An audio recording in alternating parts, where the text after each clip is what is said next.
வணக்கம். ஈரோடுக்கு அப்புறம் தமிழ்நாட்டை விட்டு ஒரு பிரேக் எடுக்கலான்னு கல்ஃபுக்கு போகலான்னு டீம் சொன்னாங்க. ஃபர்ஸ்ட் வீக் ஆஃப் பிப்ரவரியில் சவுதி அரேபியாவில் 2 ஈவெண்ட் பண்ணலான்னு டிசைட் பண்ணியிருக்கோம். தலைநகரம் ரியாத்லையும் எங்கள் ஊர் டமாம்லையும் பண்ணுறதா இருக்கும். இந்த மீட்டிங்கில் என்னெல்லாம் டாபிக் டிஸ்கஸ் பண்ண போகிறோம்னா, ஒன்று ஷரியா பேஸ்ட் இன்வெஸ்டிங், ரெண்டாவது யூஎஸ் அண்ட் ஜப்பானில் எப்படி இன்வெஸ்ட் பண்ணுறது, என்ஆர்ஐக்கு இந்தியாவில் என்னெல்லாம் டேக்ஸ் ப்ராப்ளம்ஸ் வரும், கடைசியாக நீங்கள் இந்தியாவுக்கு திரும்பி வரீங்கன்னா ஒரு பென்ஷன் மாதிரி ஃபண்டு எப்படி கிரியேட் பண்ணுறது, இது எல்லா டாப்பிக்கும் 2 ஊர்லேயும் நம்ம கன்சிடர் பண்ணுவோம். கீழே ஒரு கூகுள் ஃபார்ம் கொடுத்துருக்கோம். ஃபில் பண்ணி அனுப்பிச்சிங்கன்னா எங்கள் டீம் உங்களை காண்டாக்ட் பண்ணுவாங்க. நன்றி, வணக்கம்.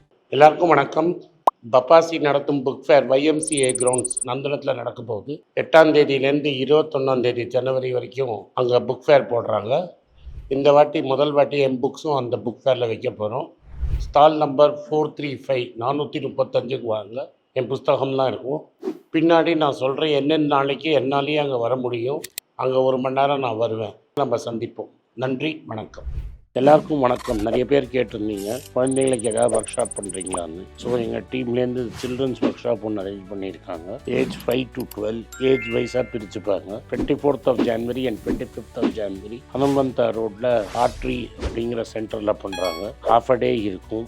4 செப்பரேட் பேட்சஸ். ஒரு பேட்ச்லேயும் லிமிட்டெட் நம்பர் ஆஃப் சீட்ஸ். கீழே இருக்கிற லிங்கை கிளிக் பண்ணுங்க, டிக்கெட் புக் பண்ணிக்கோங்க. நன்றி, வணக்கம்.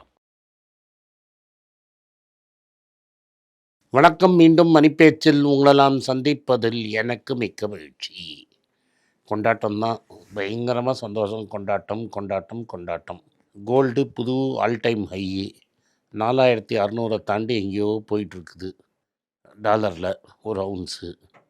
ஸோ கொஞ்சம் இறங்குற மாதிரி இறங்கி திரும்பி ஏற்றிடுச்சு.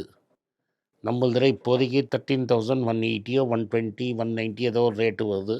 எல்லாமே all time high. Gold all time high. இது ஆல்மோஸ்ட் இந்த ஜிஎஸ்டி சேர்த்திங்கன்னா ஜஸ்ட்டு மிஸ்ஸு 15,000. நான் சொன்னேன் ஏதாவது ஒரு மேக்கிங் ஒரு ஸ்டாம்பிங் சார்ஜ் போட்டால் கூட 15,000. 24 கேரட்டே வந்துடுச்சு. 24 carrot 14,400 plus 3% plus stamping charge போட்டிங்கன்னா 15,000. நான் ஏதோ கொஞ்சம் கையை 2 வரும்னு நினச்சேன். இப்போவே 15,000 வந்துடுச்சு. அப்போ இது ஆல்மோஸ்ட் 15,000. இதுவும் 14,000 இருக்கும். ஆனால் அந்த ஆல்பின் பை என்ன பண்ணுறான், பயமுறுத்தி 10% இருக்கும், 12% இருக்கும் மேக்கிங் சார்ஜுங்கிறான். இந்த 10% மேக்கிங் சார்ஜெல்லாம் போட்டால் இப்போவே அது 15 போயிடும். ஸோ கோல்டு இன்னும் எகிரிக்கொண்டே இருக்கும். இன்றைக்கி எகிரினத்துக்கு என்ன காரணம்னு பார்ப்போம். 15 கோல்டு.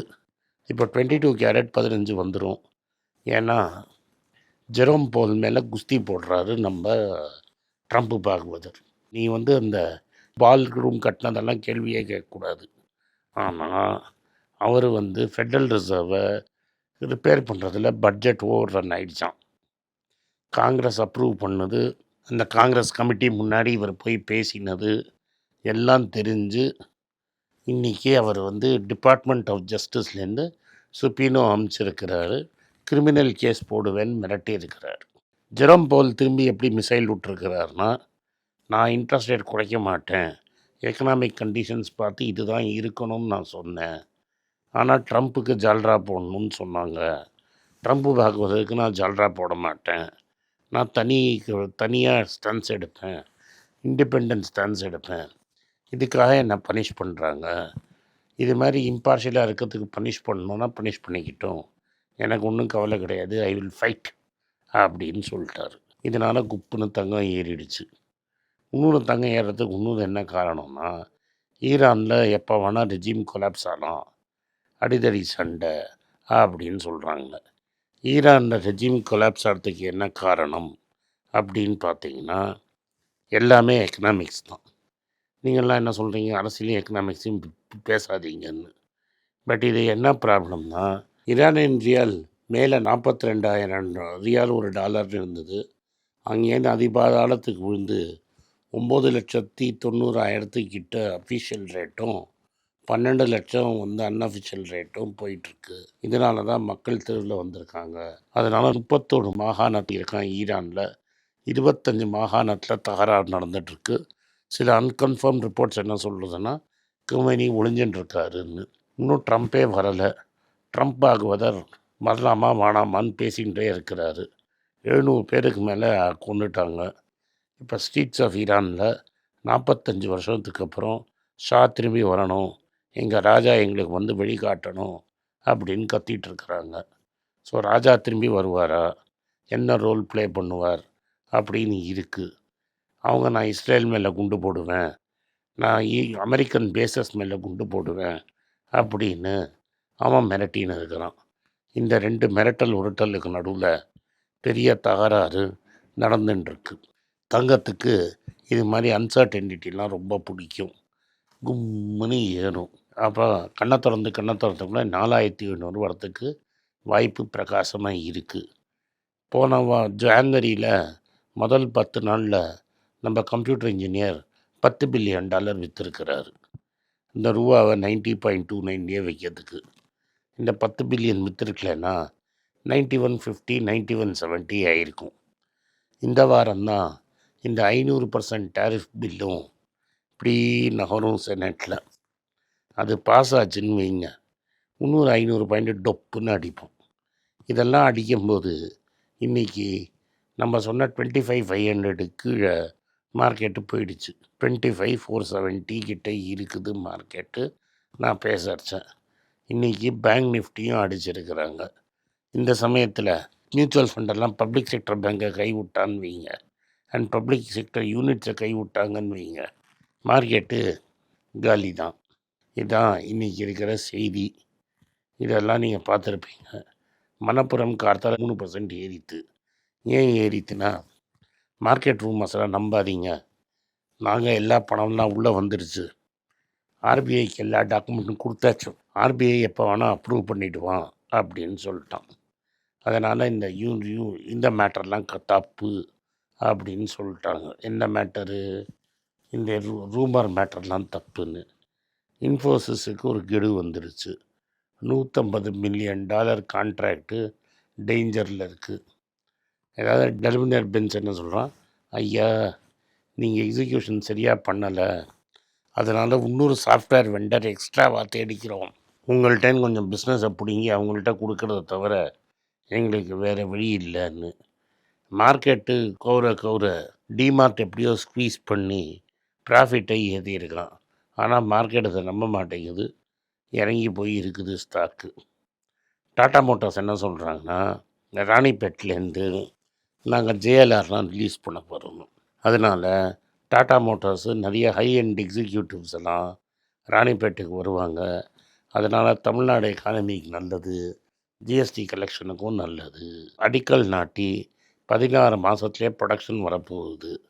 அப்படின்னா இந்த கன்ஸ்ட்ரக்ஷனு, சாமானு, டீ கான்ட்ராக்டு, வாடகை எல்லாமே அந்த இடத்துல ஏறும், எக்கானமிக்கு நல்லது. டிசம்பர் மாதம் 1.7க்கு ஏறும் சிபிஐ அப்படிங்கிறாங்க. ஆனால் டிஃப்ளேட் எவ்வளோ இருக்கும்னு நம்ம பார்த்து தான் சொல்லணும். எஃப்எம்சிஜி என்ன சொல்கிறாங்க, Q3யில் ஏதாவது டிமாண்ட் ரிக்கவரி வருமா அப்படின்னு பார்க்குறாங்க. இது வரைக்கும் வந்ததில் எனக்கு எந்த டிமாண்ட் ரிக்கவரியும் தெரியல. நான் ஈரோடுக்கு போனேன், லெமன் ட்ரீயில் தான் தங்கினேன். ஒன்றும் சுகம் இல்லை, ஏதோ சிக்கான குரூப்பு மாதிரி தான் இருக்குது. அந்த லெமன் ட்ரீயில் ஒரு ஆப்பர்ச்சுனிட்டியை பார்த்து வான்பர்ட் ஃபிங்கர்ஸு ஆல்மோஸ்ட் 1000 கோடி காசை போட்டு அதை ரிவைவ் பண்ண போகிறேன் அப்படின்னு சொல்லியிருக்கிறான். டொயோட்டா என்ன சொல்கிறான்னா, டொயோட்டா ஒரு காரை நம்பி இல்லை, நாங்கள் மல்டி பாத்து யூஸ் பண்ணுவோம், ஹைப்ரிட் யூஸ் பண்ணுவோம், இவி யூஸ் பண்ணுவோம், ஹைட்ரஜன் யூஸ் பண்ணுவோம், பல விஷயங்களை யூஸ் பண்ணுவோம் நாங்கள் மேலே வரத்துக்குன்னு சொல்லியிருக்கிறாங்க. இந்தியாவோட இவி மோட்டார் சைக்கிள், கார் எல்லாம் சேர்த்து ஒரு வருஷத்தில் 2.3 மில்லியன் யூனிட்ஸ் விற்றதாக சொல்கிறாங்க. ஐடிசி சிகரெட் ஷேர் 80லேருந்து 75% குறைஞ்சிருச்சு, காட்ஃப்ரே ஃபிலிப்ஸுக்கு அந்த 5% ஏறிடுச்சு அப்படிங்கிறாங்க. அதனால் நம்ம ஐடிசியை அடிக்கணுமான்னு கேட்குறாங்க. இப்போ ஐடிசி சிகரெட்டை விட்டு வெளில போகலாங்கிற பிளானில் இருக்கிறான். 20 வருஷத்தில் ஐடிசி சூப்பரான மற்ற பிராண்டாக தான் மாறுமே தவிர சிகரெட்டை நம்பி இருக்காது. ஆர்பிஐ என்ன சொல்கிறான், இந்த என்பிஏவெல்லாம் கிளியராக பார்த்து மோர் டிரான்ஸ்பரண்ட்டாக பண்ணலான்னு ஐடியா பண்ணுறான். பேங்க்கெல்லாம் அதெல்லாம் பண்ண முடியாதுப்பா அப்படின்னு புஷ்பேக் பண்ணுறாங்க. புஷ்பேக்னால் பேங்க்கு பின்னாடி தள்ளுறாங்க, ப்ரெஷர் கிடையாது. அதுக்கப்புறம் இன்னொரு செய்தி என்ன வந்திருக்குன்னா, தாஜ் அரைவழியை வந்து உதய்பூரில் ஒரு மும்பை பேஸ் கம்பெனியில் இருந்தது. அதில் $100 மில்லியன் இன்வெஸ்ட் பண்ணி பிளாக்ஸ்டோன் பாதியை முழுங்கலான்னு திட்டமிட்டு இருக்கிறாங்க. கடைசியாக இன்றைக்கி இன்கம் டேக்ஸ் கலெக்ஷன் ரொம்ப மோசங்கிற நியூஸும் நம்மளுக்கு வந்துட்டுருக்கு. இந்த மோசமான நியூஸில் எப்படி காசை திரும்பி கொடுக்கக்கூடாதுங்கிறதுல இந்த ஐடி டீமுங்கிறது பெரிய பிஸ்து. ஒரு 5.5 கோடி ரூபாவை மைக்ரோசாஃப்ட்டுக்கு 8 வருஷமாக கொடுக்கல. இன்றைக்கி வந்தால் நாளைக்கு வா, நாளைக்கு வந்தால் நாளைக்கு போன்னு சொல்லிட்டு இருக்கிறோம். அதுக்கப்புறமா கேஸு போட்டு ஹைகோர்ட்டுக்கு போனபோது நாங்கள் 15 நாளில் தரோம் அப்படின்னு சொன்னாங்க.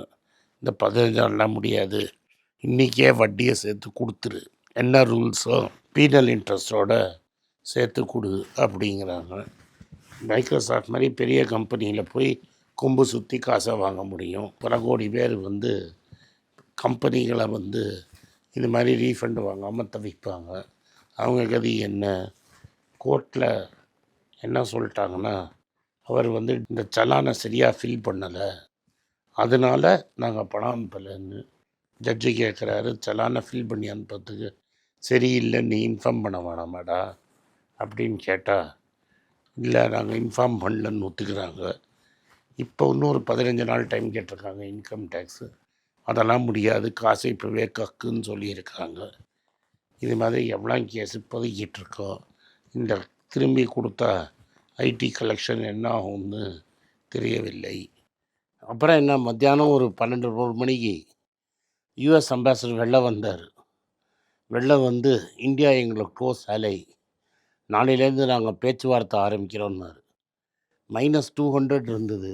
குப்புன்னு ஒரு ரிலீஃபில் பாசிட்டிவாக மாறி கடைசியில் 106 பாயிண்ட் பாசிட்டிவாக க்ளோஸ் ஆச்சு. நம்ம சொன்ன மாதிரி காத்தால டிஃபன் காபி வாங்கினவனுக்கெல்லாம் கொண்டாட்டம், கோல்டும் கொண்டாட்டம். நாளைக்கு பேசி என்ன ஆகுதுங்கிறத பார்ப்போம். பேச்சுக்காக 100 பாயிண்ட் ஏறி இருக்குது. கடைசியில் பேச்சுவார்த்தை முடிஞ்ச போது தான் தெரியும் என்ன நடக்குதுன்னு. அதுக்குள்ளே பியூஷ் கோயல் வெளில வந்து நாங்கள் ரொம்ப க்ளோஸாக இருக்கோம், பேசி முடிச்சிடுவோம் அப்படின்னு சொல்லியிருக்கிறாங்க. பார்ப்போம் என்ன நடக்குதுன்னு. இந்த வீடியோ பார்த்ததுக்கு மிக்க நன்றி. இந்த வீடியோ பிடிச்சிருந்தா வீடியோவை லைக் பண்ணுங்கள், எங்கள் சேனலை சப்ஸ்கிரைப் பண்ணுங்கள், பெல் நோட்டிஃபிகேஷன் தட்டி விடுங்க. இந்த வீடியோவை உங்கள் சொந்தக்காரங்களுக்கும் ஃப்ரெண்ட்ஸுக்கும் அனுப்புங்க, அவங்கள பார்க்க சொல்லுங்கள்.